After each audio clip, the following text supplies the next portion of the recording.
Good morning, Milton Eagles. The students in 4A lunch, please proceed to the cafeteria. Students in 4A lunch, go to the cafeteria.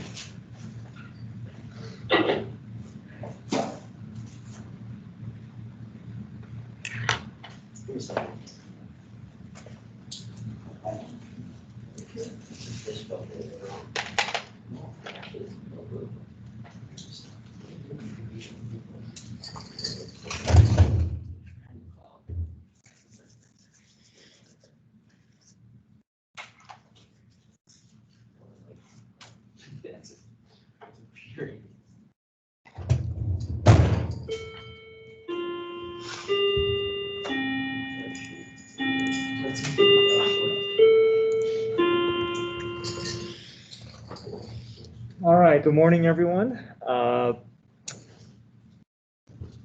We're going to spend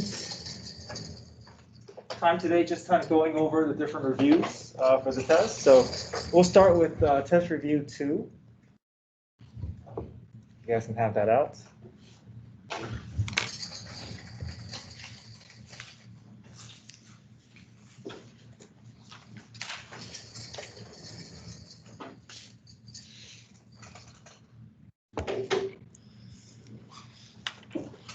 But I did want to kind of start off by talking about tomorrow's test and procedure, and maybe even even the topics to be expecting on tomorrow's test.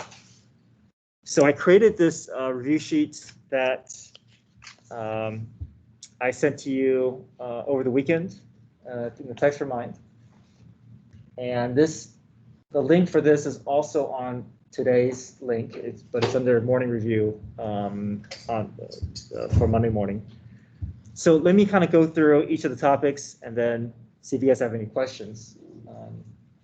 So you're going to see an extended implicit differentiation problem where you're going to be able to find order pairs. If I ask you for order pairs, you can plug into the original equation. Being able to find the derivative implicitly, so that means sometimes involving power rule, sometimes involving product rule, but you know that you're dealing with something implicitly when you have multiple y's in the equation, or there's something strange about the y's or different about the y's than other functions. So we go through that process, we find the derivative. Once you find the derivative, understand that your derivative is your slope formula. And if I ask you for the slope at those points, you can take those order pairs, plug into the derivative to get your slope.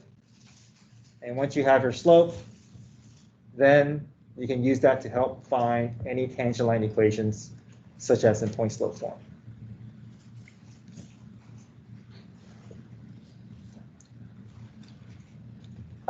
Also know how to find vertical and horizontal tangents. So horizontal tangent is where the slope is 0. So to find slope zeros, we set the numerator of the derivative equal to 0.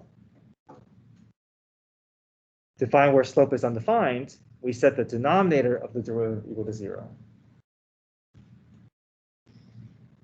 Okay, so you'll see something like this where it's an extended implicit differentiation problem. Okay. You also see a problem like this where you'll see a piecewise function that is that we are told is differentiable. So these are two separate graphs, but the graphs are not only going to connect at -2, but they're also going to connect in a way where it's going to be a smooth transition. There's not going to be a sharp sudden change there's not going to be a sharp turn or a sharp point. So to ensure that, we have to do two things here. We know that they're going to connect. So because they're going to connect, we can set the two expressions equal to each other.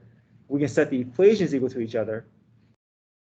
And then look to see if that can help us solve for A and B. But because they're connecting at -2, I can replace every x value with -2.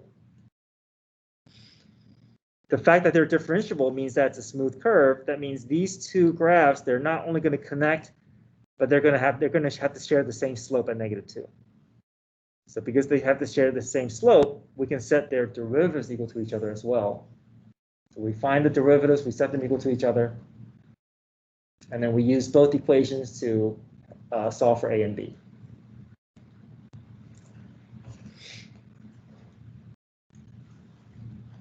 Okay. And then also being able to recognize when to use product rule, when to use chain rule, when to use quotient rule, find the derivative appropriately,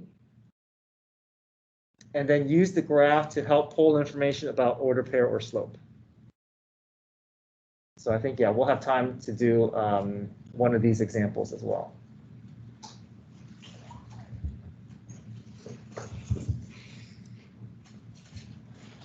To be able to do a problem where... Gilly. Oh, sorry, go ahead. Gilly. Cindy, digital snail is beautiful. We love you, little Pushka. Pizza, pizza.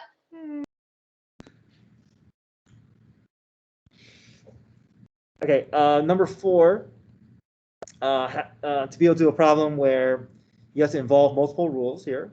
So here we have to involve chain rule, because we have parentheses with terms inside and exponent outside. But we also have to involve quotient rule because we have whatever's inside the parentheses, we have to go through quotient rule because of the numerator and denominator. Okay, so we'll do a problem like this in class. And then an extended particle motion problem where I give you position, you find velocity acceleration, find direction change by looking at the sign, looking at velocity sign line. So very much like your quiz, particle moving left, moving right, justification. Average velocity, average acceleration. Notice that average velocity, we don't touch the velocity function. It's just the slope of the position function. Average acceleration, we don't touch acceleration. It's just change in velocity over change in time.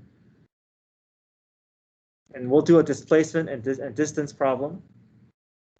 Increasing, decreasing speed, we'll look at these as well today. But I would suggest that when you get home today, if you haven't done this already, go through this worksheet, see how much of it you can do. Think of this as your practice test. If you can do this without any trouble, you should be fine for tomorrow. Yes. Do you have a recording of you doing this? Yes, I have a recording under the morning review, under health sessions this morning. Okay. And then I'm also going to record again at 4 o'clock for any students who are going to be here for the 4 o'clock session. Okay, thank you. So I'll record it twice. Tomorrow morning, another health session at 7:15. I'll record that one as well. All right, let's talk about procedure for test tomorrow. So tomorrow, you can use your calculator. You can use your notes. So if you're going to be here in the building tomorrow, you can bring your notes. You can use your notes. I'll have paper copies for you to take if you're here taking it physically. Otherwise, it's the same procedure as before. You can turn in as Word or PDF. Whatever method you used for the last test or quiz is good. But ideally, if you can turn it in through Teams, that's the best case scenario. Makes it easier for me. And then usually for the other classes, I'm releasing the test in 10 minutes beforehand. But since this class is an hour long, the test will be released when the bell rings. Okay, but you have the same time as all the other classes. And then it'll be due 5 minutes after the bell rings.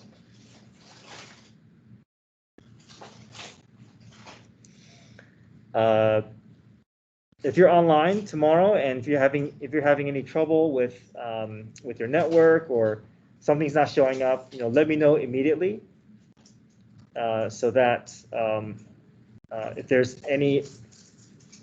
you need any additional time, that if you won't get points taken off because I didn't know about any issues. So if you experience any issue, let me know. So if it's severe enough, we can always reschedule for a Wednesday morning retake or for you do another version on, do the makeup version on Wednesday. Okay, any questions about the test tomorrow before we start our review problems? Okay. All right, let's look at review number 2. So this is an extended implicit differentiation problem. We know it's implicit because we have multiple y's in the equation. We know a bunch of dy dx is going to pop up along the way.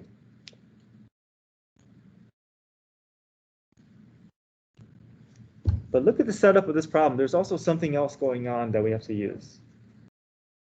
What do you guys see?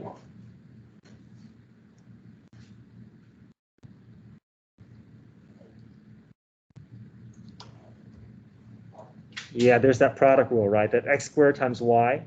We can't just say 2x times dy dx, right? We got to go through the appropriate channel here. We got to go through product rule.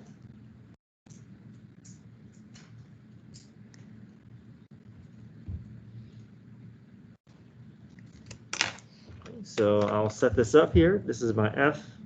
This is my g. So we'll do f prime g plus fg prime.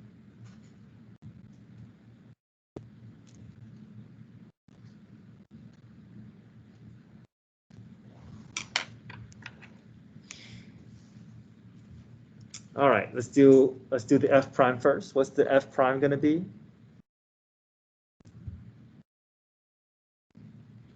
2x.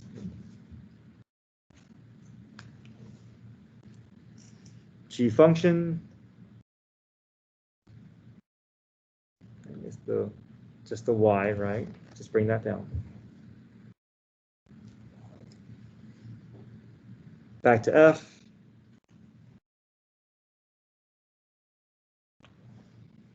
And then g prime. What's y's derivative?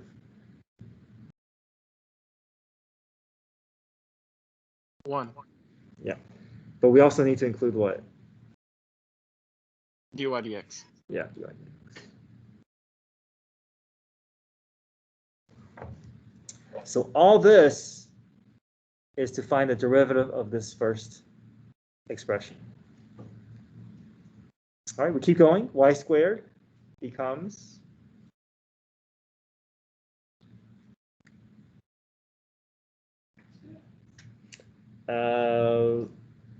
y squared becomes 2y. Okay, but we just took y's derivative, so we also need what? dy dx, yeah.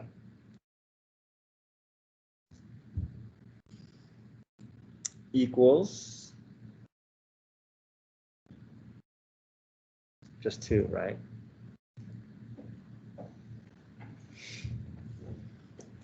All right, take a look at what so we've done the calculus portion. The rest is just cleanup. Any questions up to this point?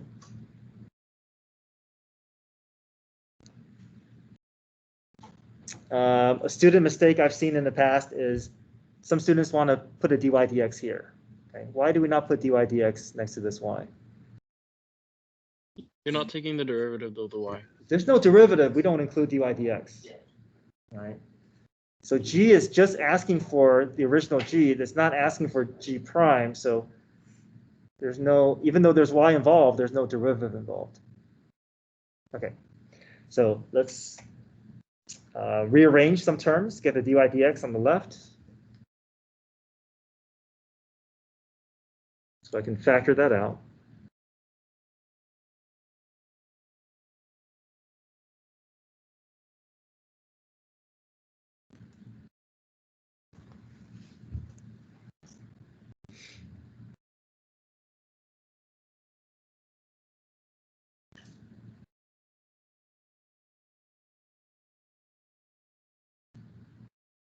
I can factor factor dy dx out.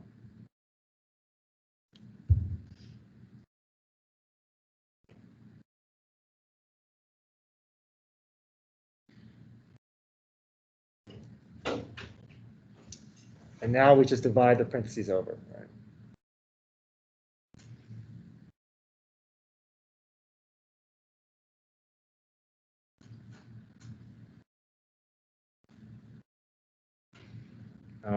So it looks messy, but this is basically how you would treat f prime. It's the slope formula, right? There's our derivative, there's our slope formula. Any slope that I want to find is going to go through this formula for this particular graph.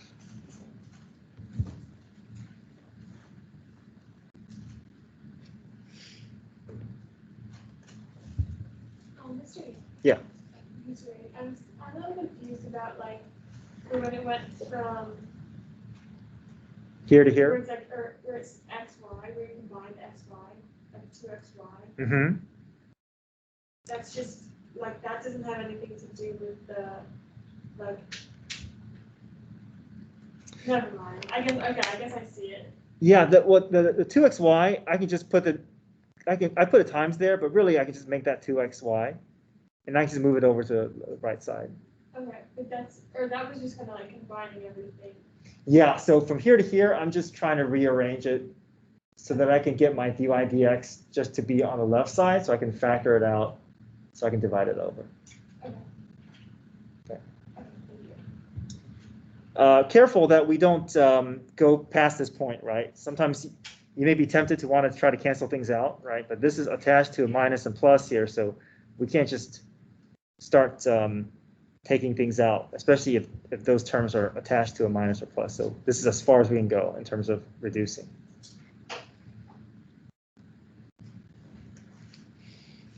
Okay, parts B and C. Find the point where there's a horizontal tangent. So how can I find a horizontal tangent? What do I do to get to horizontal tangents? Where the slope of the tangent line is 0. Good. Slope of the tangent, and how do we find that?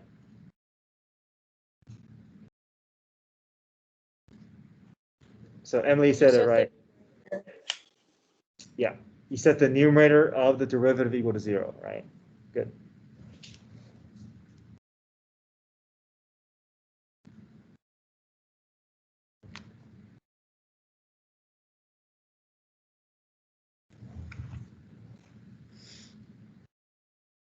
So we have 2 minus 2xy is equal to 0.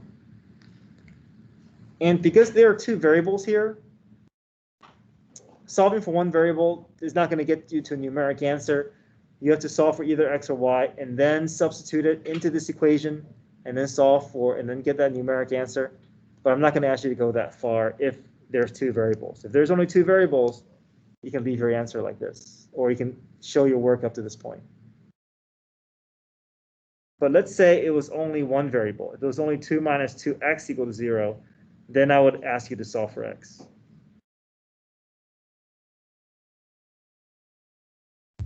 But if it's two variables, then you can leave it in this form.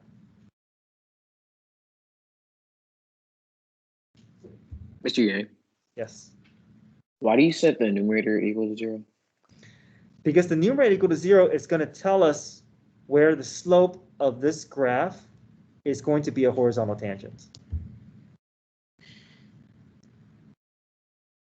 Is that because 0 over x squared plus 2i equals 0? Yes, that's right. Yeah, because 0 over anything is still going to be 0. So that's why we only pay attention to the numerator. All right, thank you. Okay.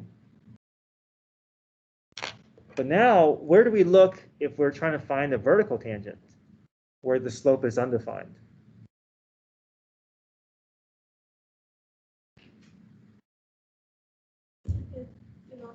Yeah, that's the denominator portion. Okay. So the numerator and denominator, they're both giving us different sets of information.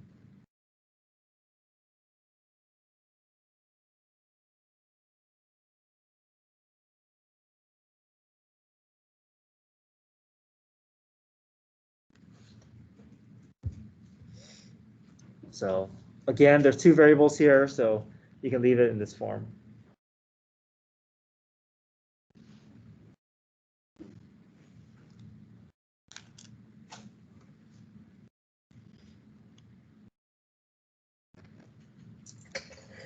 Now, you don't have to sketch the graph, but I just want to make sure that you understand what this looks like, and this is not just some abstract idea. So let's say the graph looked like this. Horizontal tangent is going to be where you can draw a horizontal line, and it's only going to skim the surface of the graph once. So it will be somewhere here, if this is what the graph looked like. Vertical tangent would be where you skim the surface, and the vertical line is only going to touch the graph once. So those are vertical tangents, right? So when we set the numerator equal to 0, we're able to find these locations. If we set the denominator of the derivative equal to 0, we're able to find these locations. Okay. But I just want to give you a visual, not asking you to graph anything.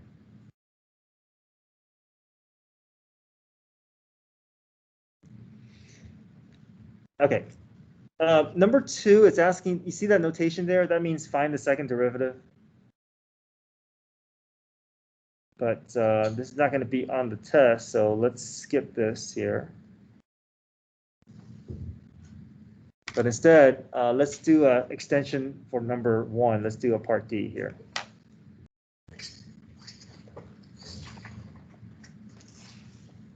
So part D I have is find tangent line equation.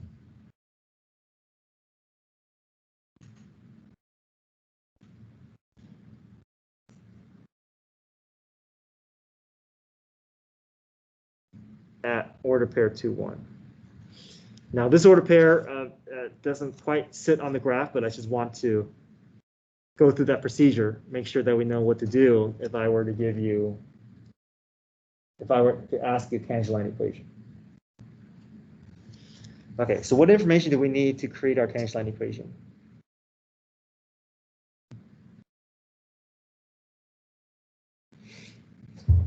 Okay, we need the point, which we have. What else do we need? Slope.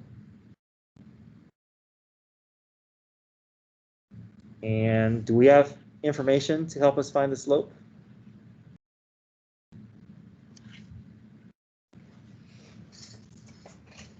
The slope formula? That's our slope formula, right? dy dx is going to help get to our slope. So we'll take our order pair, 2, 1, plug into our slope formula. Now, the notation that we use to indicate that we want to plug an order pair in here is we say dy dx, and we put the order pair next to it to indicate that we're about to plug 2, 1 into the derivative. So 2 plugs in for x, 1 plugs in for y.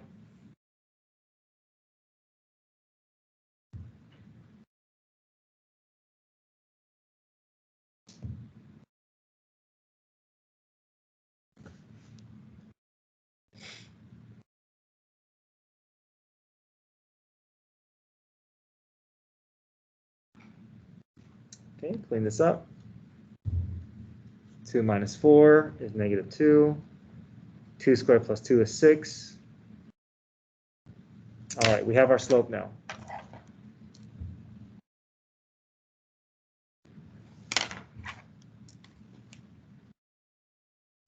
Now we're ready for point slope, right?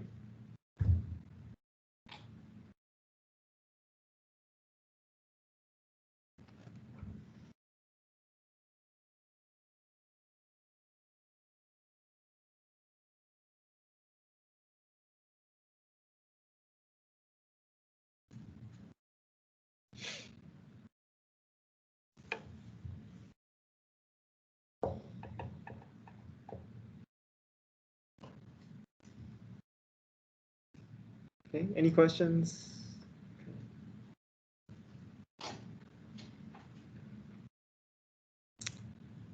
All right, let's look at number 3.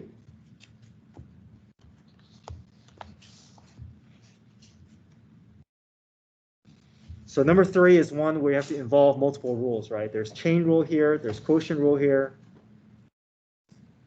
But parentheses is over everything, so we know that chain is going to be first, and the quotient is only going to be the inside portion. It's going to come second. So chain rule first. followed by quotient.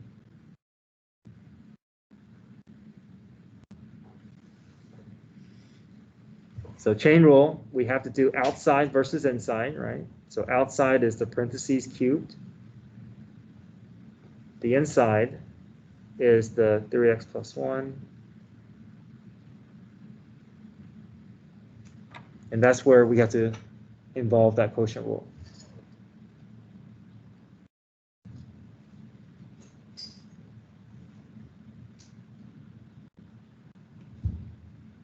So outside first, followed by inside. So dy dx. Outside's derivative is just power rule, right? 3 parentheses squared.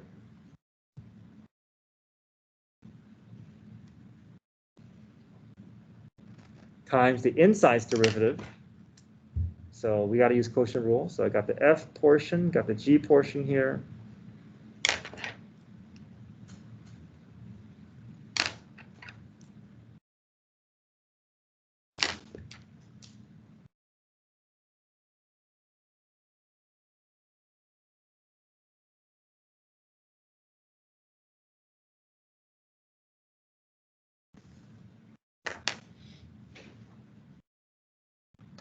All right, what goes inside the first set of parentheses?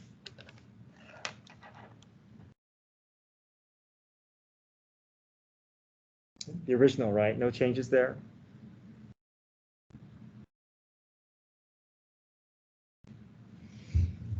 Okay, so now let's build the derivative using quotient rule. Okay, so what's f prime going to be?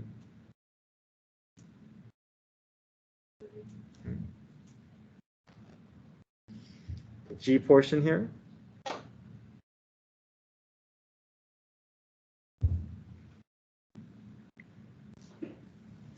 Back to f.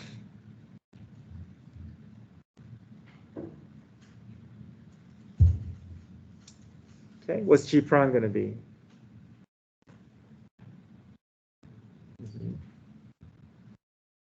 All over my denominator squared.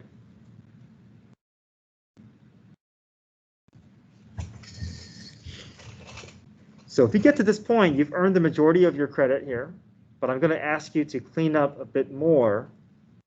So let's talk about the cleanup in terms of getting this down to one fraction. All right, careful that when you try to clean this up, that you're not doing something that you're not supposed to do. We can't do this, right? A lot of students want to do this. They see that 1 minus x squared and they want to cancel out, but we can't do that. Okay, that minus is preventing us from able to doing that. So I'm going to try to clean this up by combining these terms. So if I distribute this through, I get 3 minus 3x squared. If I bring that negative 2x in front, I can get the two negatives to cancel out.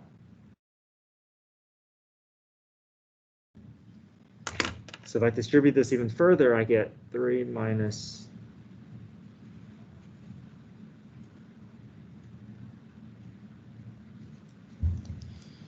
Okay, so now I'm ready to put all this under one fraction. So let's see if we can decide where the pieces go. Okay, so the 3 goes in the numerator. 3x plus 1, they're squared, right? And then this cleaned up to this, which made it to here, and I can go a little further. I can make these combine.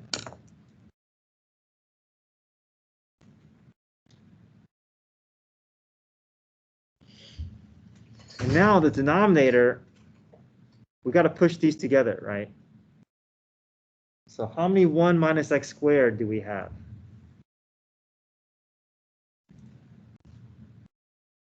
How many do you see? 4. What's my exponent? Okay. Why is it 4 and not 3? Because I think some of us may see only 3.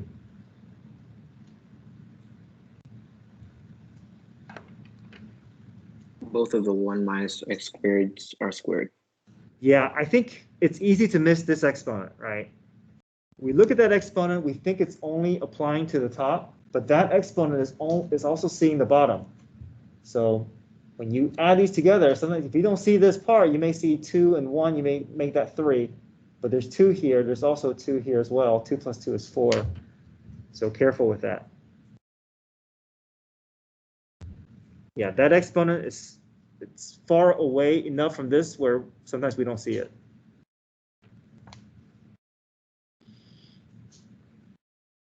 Okay, any questions there?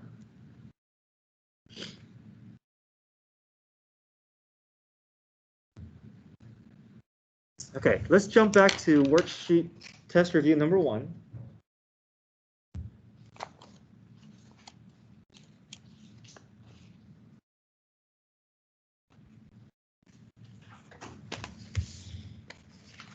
And let's go to number 6. This was homework from last Thursday, but I think this is good to kind of review over since particle motion is going to be on the test tomorrow.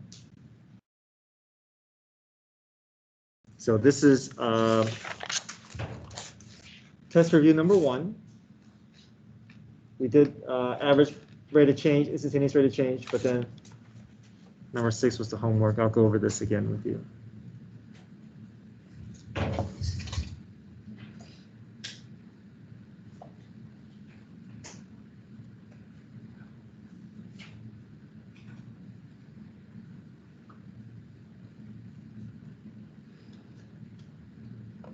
Okay. All right, number 6.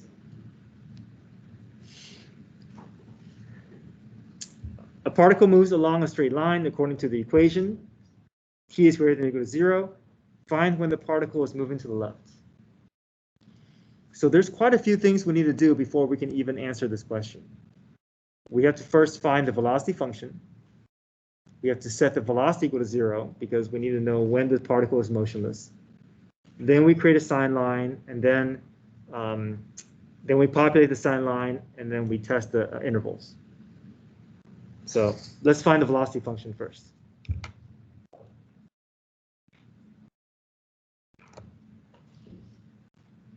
We go through power rule to get from position to velocity, very similar to how we did on the quiz.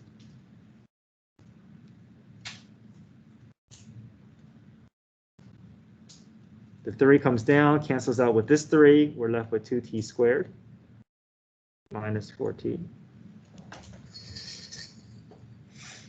Second step, we want to find when velocity is 0. So set velocity equal to 0. And I'm just going to go ahead and try to factor what I see here.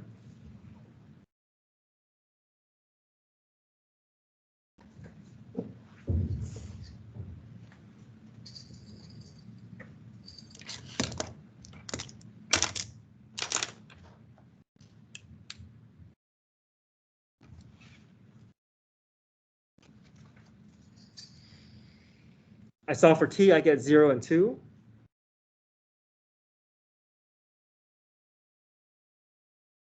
I place them onto the velocity sign line. And 0 is also my starting point, so I know I'm not playing with negative numbers. I'm just moving from 0 to the right.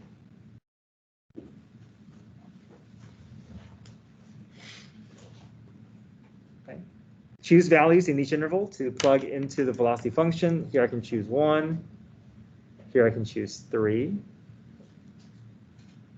So into the velocity function, positive times negative is negative. Plug 3 in, positive times positive is positive. So we know negative velocity is associated with moving left. So there's our interval.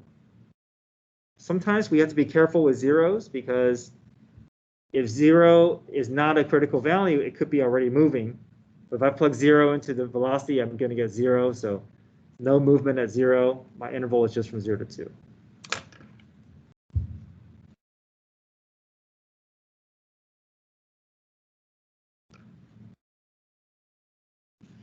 And our reasoning is because velocity is less than 0.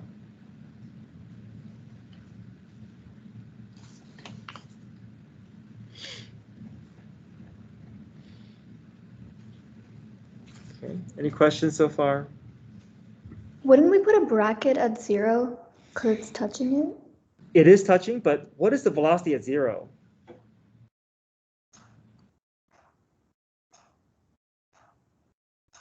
right? Zero? Yeah, 0. So it's not moving at 0, Oh, okay. right? But this is different than on the quiz, because on the quiz, 0 is not showing up as a critical value. So that's why it's already moving. But here, 0 also happens to be motionless. So that's why we don't include it in our interval. Oh, okay. But if 0 was not a critical value, then most likely it'll show up as a bracket. Yeah. Okay, part B. Find when the velocity is increasing. So how do we interpret this statement? Velocity increasing. It's positive. When velocity is positive? So, Good. Acceleration is positive, right? So careful with this wording. This wording is not talking about velocity. This is talking about acceleration. So we want to find the intervals where acceleration is positive. So just like before, we have to create an acceleration sign line so we can have the intervals of positive acceleration. So we're going to go through similar steps. We'll find the acceleration function, set acceleration to 0, solve for t, populate our acceleration sign line, and then test the intervals.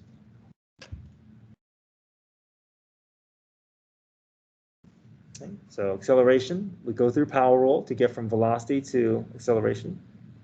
4t minus 4.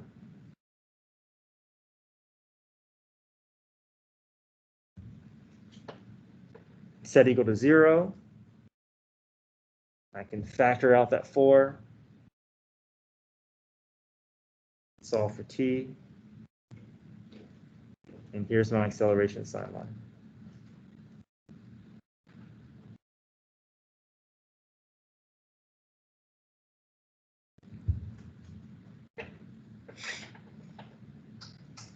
I find values in each interval to plug into my acceleration function. I'll choose 1/2, I'll choose 2.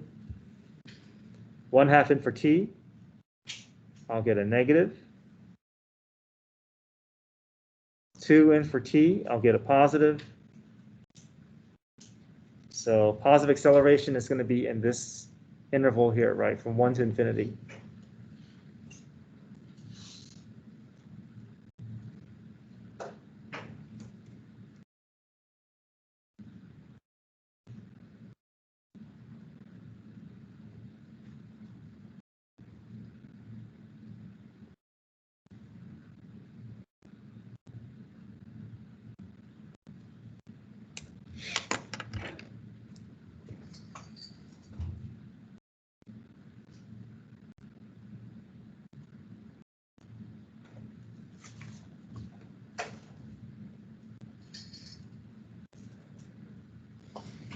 All right, part C, find when speed is decreasing. So how do we interpret this? When is speed decreasing?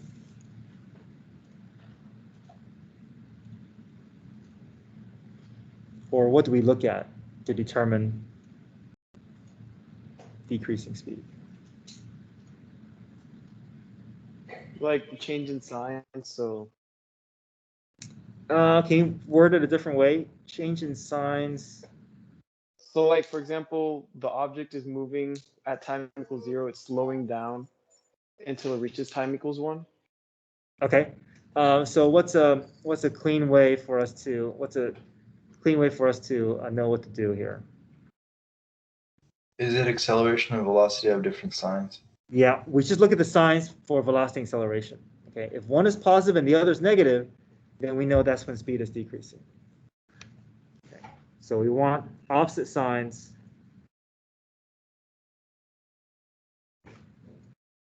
for acceleration and velocity. So we have our velocity and acceleration sign lines, right? So why don't we just stack them on top of one another and see where the intervals have different signs. Okay, so here's my velocity sign line.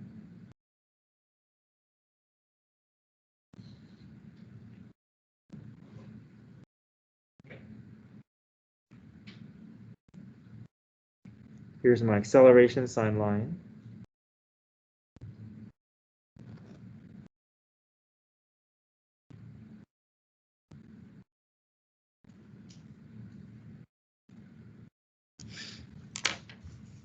So do you see an interval where, a time interval where velocity and acceleration are not going to have the same signs?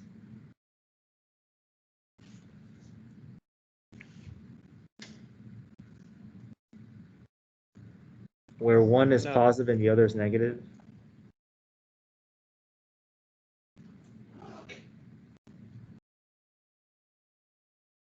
What do you guys see? 1 to 2, right?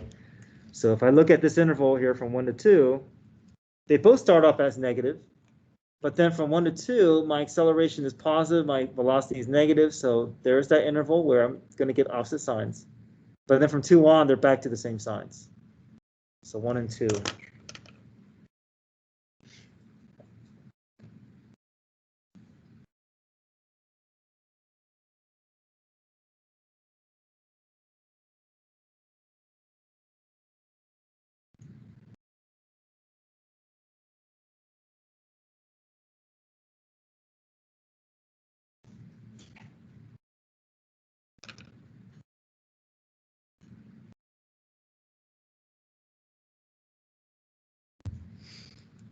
Okay, any questions there?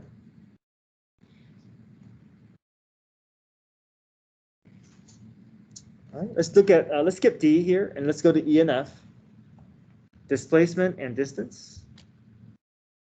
So displacement's formula is just final position minus initial position.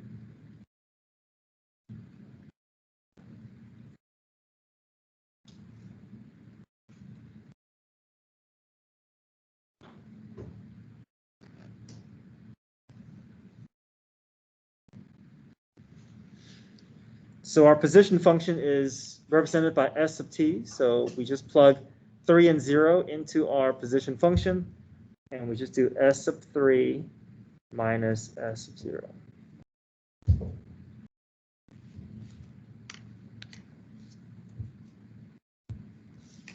Okay, use our calculator for this if we want. S sub 3 is -1. S sub 0 is also -1. So looks like our displacement is going to be 0. Now it's okay to have a negative displacement. That just means that you ended up to the left of your starting point. But any number that we get, we don't have to make any adjustments. Whatever the result of final minus initial is, that's the number for our displacement. Okay, but for distance, we got to do a little bit more work. There's no like clean formula for distance, but I'll show you each of the steps. So distance and displacement, they would be one and the same if there's no change in direction of the particle.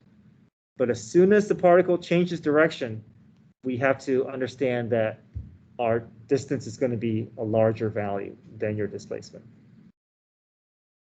So even though we don't use the velocity function, the velocity sign line does help us out. So do you see a change in direction between 0 and 3?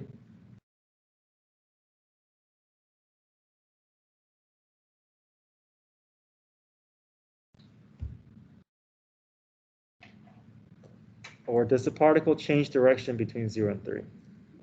Okay, at 2, right? So what that tells us is that we need to identify the location at 2 as well, because we got to keep track of the fact that he's moving a certain distance from 0 to 2 seconds, but then he's backtracking from 2 seconds on. And if we don't keep track of those values separately, then we're going to get a negative and positive, and they're going to cancel each other out. So we have to keep track of it so we can make the adjustment, the positive sign adjustments that we need to make. So let's find, we're going to use our endpoints as well. So we're still going to use initial and final position, but we also need to find the position where there's a change in sign. So sorry, so I need to find S sub 0, S sub 2, and S sub 3.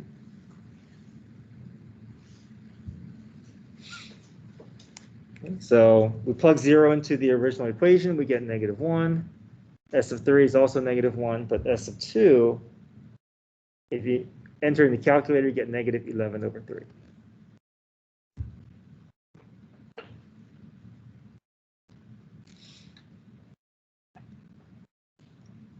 So we need to find the distance between -1 and -11/3, and then find the distance from -11/3 to -1, and then combine those distances together. So if it helps, maybe you can put all this onto a number line to kind of help you see what values you have to be able to calculate. So let's say he starts off at position -1, and then he goes to position -11/3. But then he backtracks, right? He goes from -11/3 back to -1. So we need to find the distance from here to here, see how far he travels, and then how far does he travel from here back to a starting point. So I can just take my calculator and do -1 minus -11/3. I get 8/3 there. So he travels to the left 8/3 unit.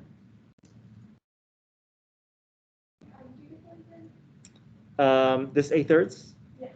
I just did -1 minus -11/3. Use your calculator there, and you'll get 8/3. Or if it ends up being negative, you're going to make it positive, right? So whatever number you get, you got to make it positive. But then we backtrack and we travel 8/3 unit again. So that's our total distance. It's 8/3 left, 8/3 right, but we're going to count them both as positive numbers. So 8/3 plus 8/3 is 16/3.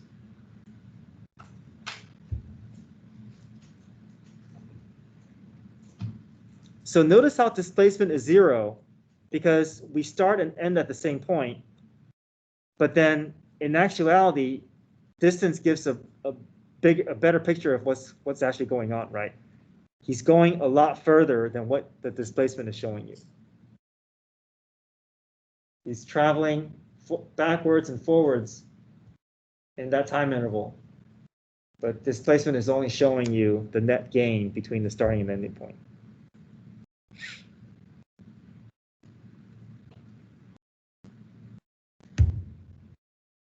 Okay, any questions here?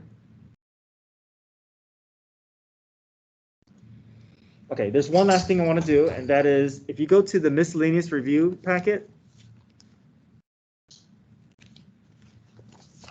which I think we started last Thursday, Friday, and let's go to page number 3.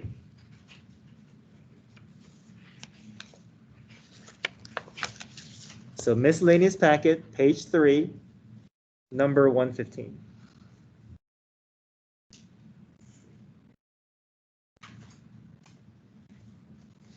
And let's get some practice with chain rule here and graphing, or being able to read the graph. Okay, so part A says find r prime of 1, r prime of 1. Here's our definition.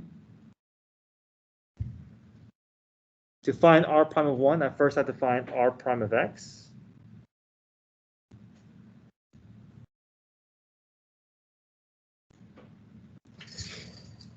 And what rule do we have to use to find r prime? What does this tell us we have to use? Chain rule, right? Outside's derivative times inside's derivative.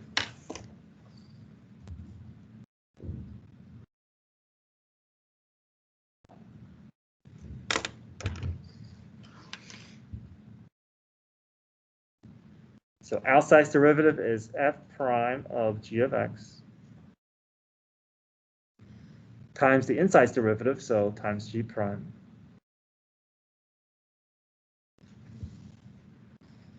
Okay, replace every x with 1.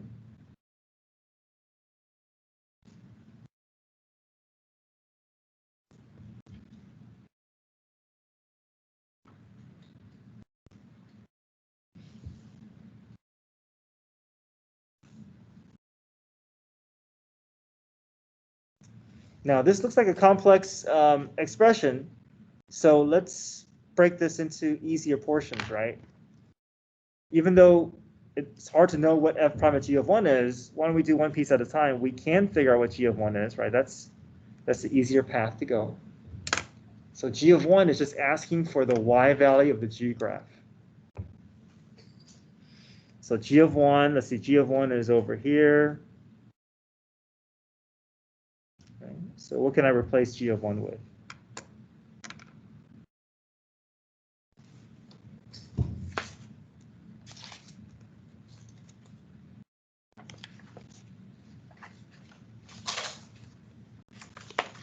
What you guys get for g of 1? 4, right? So when I write that down, I'm going to keep everything else there. It's the only thing I'm going to change, because it's going to help us see things a little clearer.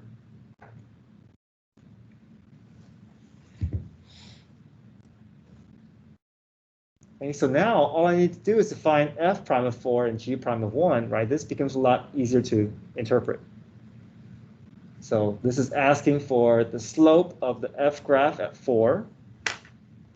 So here's 4.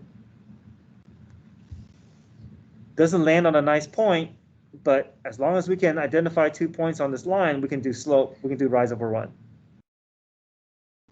So I'll start here and I'll get to move to this point. So 1, 2, 3, 4, 5.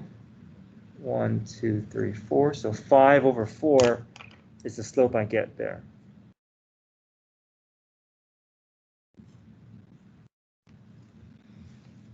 And what's the slope of the g graph at 1?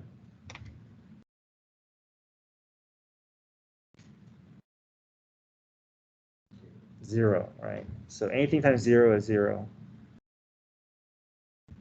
But if you see this on the test, I'm looking for your supporting work as well. Okay, one last one. Why don't we try part B and we'll go over it. Let's see if we can find s prime of 4.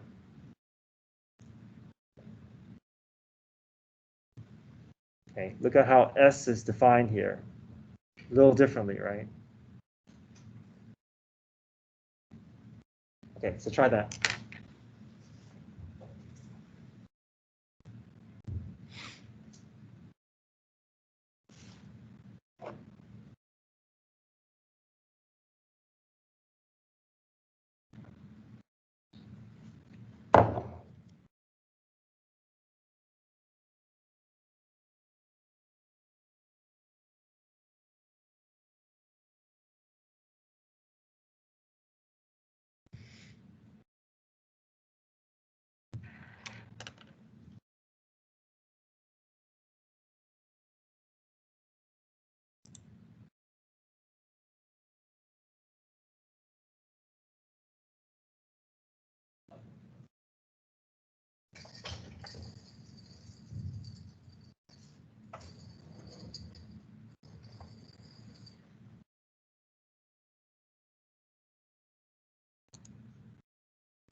Okay.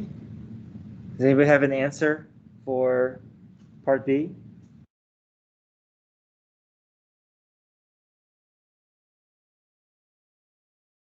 What'd you guys get?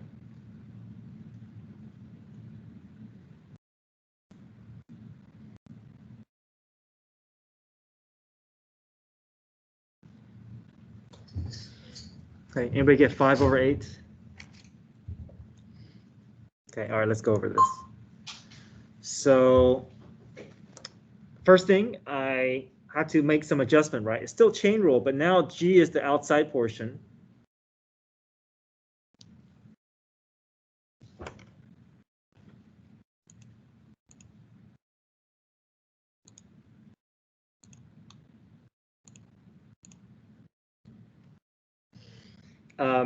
replace every x with 4. And just like before, we want to figure out this portion first, right? F of 4 is just the f graph at 4. It looks like it doesn't sit at a nice whole number, right? So I'm guessing 2.5. So I put 2.5 down. The next step is, what is the slope of the g graph at 2.5? So if I go to 2.5 on the g graph, 2.5 is part of this line. So if I just do rise over run from endpoint to endpoint, I see that my slope is going to be 1/2, right? 1/2. And then the slope of the f graph at 4, I think we found that from part A, 5/4. So 1/2 times 5/4. We multiply those two slopes together, we get 5/8.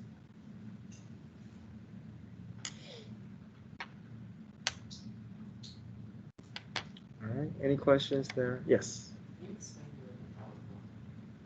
Oh, this right here? So this 5/4 is basically asking for the slope of the f graph at 4. So I want to find the slope of this line. But I don't want to count from this point because that point is kind of hard for me to count rise over run. So I'm just going to pick points that are easier for me to recognize. So I'm going to pick the endpoints. And I counted 5 units up, 4 units over, so 5/4 is my slope. Yeah, so anytime a point doesn't seem like it's easy for you to find a slope, it's the same slope everywhere, right? So just search that line for 2 easy points and then do rise over run. All right, any questions? Yeah, Mr. Yang. Yes. So what rules did you use to set this up? Did you use just chain rule? Yeah, these two, I just use chain rule. I did not use product rule. I didn't use quotient rule. I just used chain rule. Okay, can you write the like in and out part for like how you set it up? Oh, yeah, the inside portion. Yeah. So the outside portion is right here.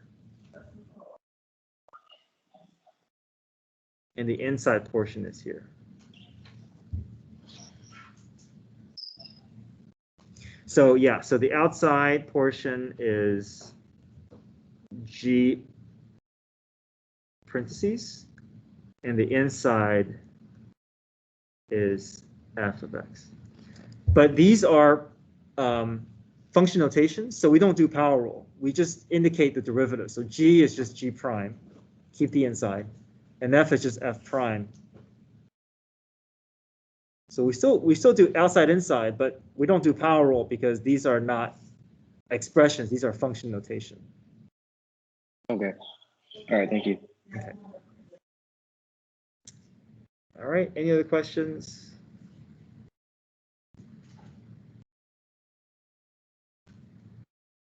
All right, so I have afternoon review session at 4 o'clock, and then tomorrow morning 7:15. Both will be recorded, and the test will be released right when the bell rings. And I'll see you guys tomorrow. Good luck on as your review for your test. Thank you, Mr. Yang. See you guys. Thank you, Mr. Yang. Bye. Have a good day. Have a good day, Mr. Yang. Take care.